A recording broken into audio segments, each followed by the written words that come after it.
انسان کو حق کہہ دینا چاہیے. اور نعت کے معاملے میں یہ بڑا نازک میدان ہے. عرفی ایک شاعر ہوا ہے، وہ کہتا ہے عرفی مشتاب کی رہے ناقص نہ صحرا. عرفی مت دوڑ، یہ نعت کا میدان ہے، کوئی صحرا نہیں ہے کہ منہ اٹھا کے جدھر مرضی چل دے اور جو مرضی کہتا پھرے. یہاں قدم قدم پہ احتیاط ہے. ادب گاہیر زیر آسماں از عرش نازک تر، نفس گم کردہ می آئد جنید و با یزیدی جا. یہ تو وہ بارگاہ ہے کہ با یزید بستامی رحمت اللہ تعالی علیہ اور جنید بغدادی رحمت اللہ تعالی علیہ جب اس چوکھٹ پہ آتے ہیں تو سانسوں کو روک کے آتے ہیں. یہاں تو سانسوں کا شور بھی بے ادبی ہے، لے سانس بھی آہستہ کے دربار نبی ہے.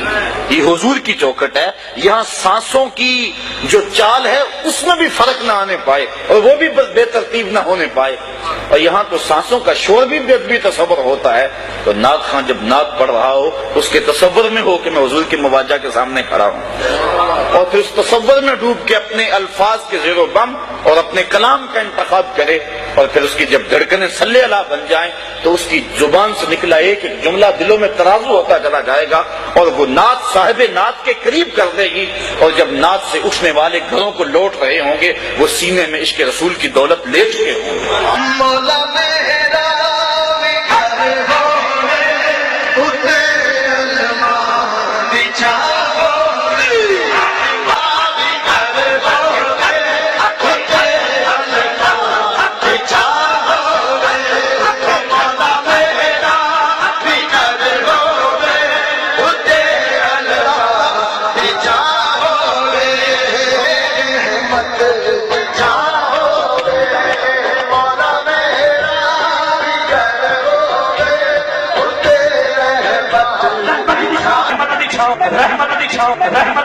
آپ کے گھر کا ذکر اور آپ کہہ رہے ہیں نہیں ہونی چاہیے. آپ کے گھر کا ذکر اور آپ کہہ رہے ہیں نہیں ہونی چاہیے. بات کا نہیں، وہ کسی کا نہیں.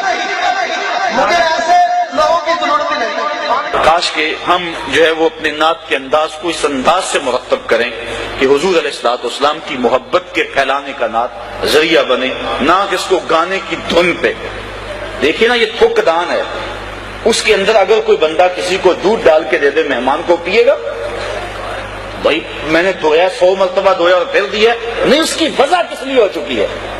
یا لوٹے میں کوئی دودھ ڈال کے کسی کو دے دے وہ پیے گا؟ جی لوٹا پاک ابھی بازار سے خرید کے لایا ہوں، لیکن نہیں، لوٹے کی وجہ کسی اور مقصد کے لیے، تھوک دان کی وجہ کسی اور مقصد کے لیے، اس میں اب دودھ نہیں پیا جا سکتا.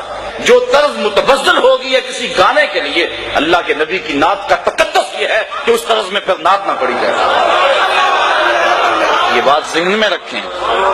اور دوسری بات یہ ہوتی ہے کہ جب اس متبذل طرز میں جب نعت پڑی جا رہی ہوتی ہے تو کچھ لوگوں کے اندر گانا چل رہا ہوتا ہے، باہر نعت چل رہی ہوتی ہے. تو یہ نعت کی حرمت کے خلاف ہے، نعت کی عزت اور نعت کے وقار کے خلاف ہے کہ نعت پڑھتے ہوئے جو ہے وہ انسان کی جو ہے سوچ اور فکر کہیں اور گئی ہو.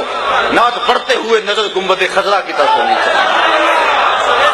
تو اس بات کا ذرا جو ہے وہ ہمارے معاشرے میں اس کی بہت ضرورت ہے. اور میں پہلے عرض کر چکا ہوں اقبال کے لہجے میں، اپنے بھی خفا مجھ سے بڑے لوگ ناراض ہو جاتے ہیں، اپنے بھی اور بیگانے بھی، لیکن اس سے غرض نہیں ہے.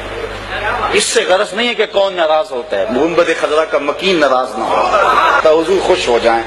وہ کیا کہا تھا کہ میں کھو جاؤں حشر کی بھیڑ میں تو آپ فرمائیں، میں کھو جاؤں حشر کی بھیڑ میں تو آپ فرمائیں، ہمارے در کا ثاقب تھا گدا ہم نے نہیں دیکھا، ہمارے در کا ثاقب تھا گدا ہم نے نہیں دیکھا. تو کاش کہ وہ حضور علیہ السلام پہچان لیں اور حضور کی شفاعت بندے کو نصیب ہو جائے.